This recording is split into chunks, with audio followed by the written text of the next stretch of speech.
The highly anticipated news about inflation and interest rates dropped this week. The November Consumer Price Index showed inflation remains high, but it rose smaller than expected. The Fed increased its benchmark borrowing rate by half a percentage point, less than the four previous hikes. Morningstar's markets team has tracked the developments this week. And joining me now is Morningstar Inc.'s chief markets editor and Smart Investor newsletter editor, Tom Lauricella. Tom, it's good to see you. Good to be here. So let's start with the November Consumer Price Index report. What's the good news there? The good news with the CPI was that for the second straight month, the report came in softer than expected. This has confirmed people's thinking that we've seen the peak of inflation. We had inflation running at its highest levels in 4 decades. So there's some good news there that at least for now, inflation has turned lower. And the question going forward is really how much further will it fall? And there was also some good news on that front in the report, but also the outlook is still a little bit unclear.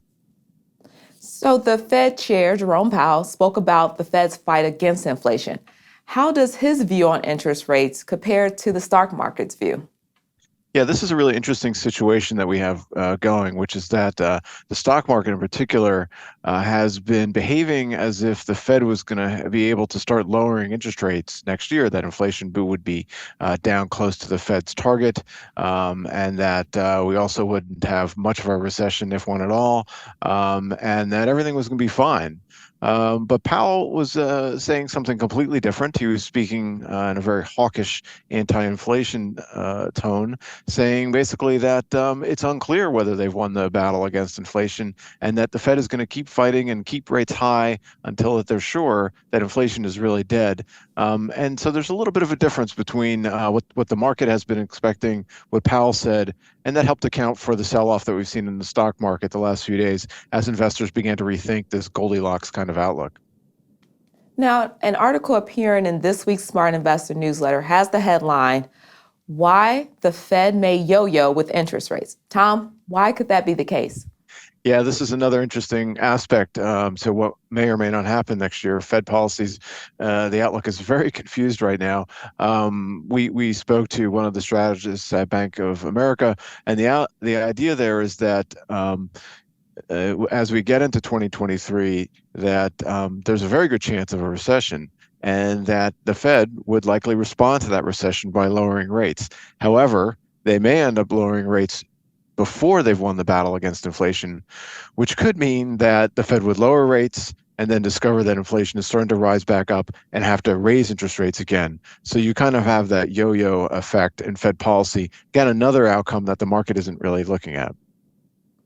And big losses mounted for big tech this year.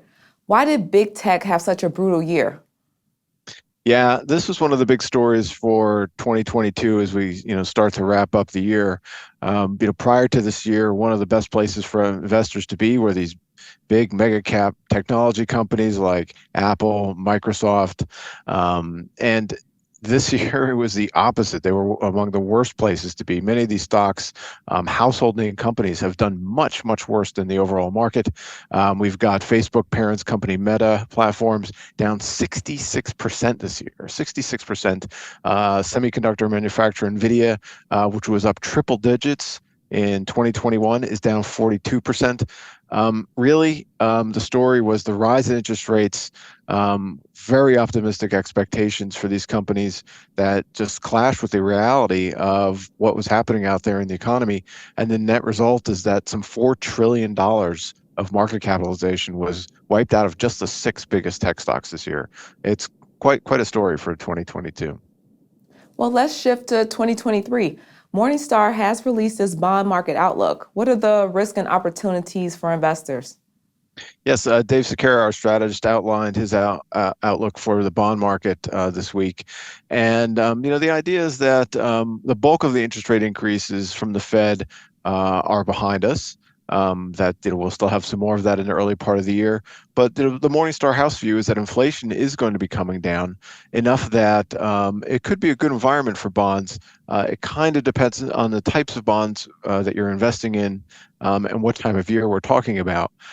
In general, intermediate term bond funds might be the best place to be early on. The good thing right now is you're earning quite a nice yield on these bonds. Safe government bonds are yielding very attractive levels.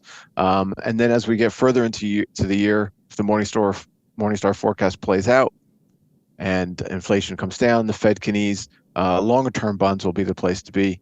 Um, and then, it depends on what happens in terms of the economy for corporate bonds. If the economy does avoid a significant recession, as Morningstar expects, it'll be bumpy for corporate bonds, but overall should be a good place to be the second half of the year. Now, your markets team has written about the US dollar and its surge this year. What could lead to a weak dollar next year? So this is another potential change for 2023 versus 2022. One of the big stories in the markets in 2022 was the strength of the dollar. The dollar had its biggest rally in some 20 years against other currencies. This was really driven by the Fed's rate increases. We've seen the last few weeks that the dollar is starting to turn and weaken. Really, this is about expectations for the Fed beginning to lower rates next year. The catch here is that if the dollar does begin to decline, it's actually not good for inflation because it raises the price of commodities. So again, we could have this very sort of uncertain, unstable outlook where we've got a lot of moving parts next year, and some of these trends that could take place might not actually be so favorable for the markets. So, what are the pros and cons of a weak dollar? Well, the strong dollar has helped on the inflation front this year. So despite all the bad news that we had on inflation, it could have been worse actually if the dollar had been going the other direction. So as I said, the main thing here is that a weaker dollar kind of imports inflation into the economy, and that could make the Fed's job a lot tougher and keep markets volatile and on their toes through much of next year. Well, thanks, Tom, for giving us a preview of this week's Smart Investor newsletter. Glad to be here. Thanks. Subscribe to Smart Investor newsletter. You can catch up on the weekly rundown of Morningstar's latest on big market trends and investment opportunities. I'm Ivana Hampton, a senior multimedia editor at Morningstar.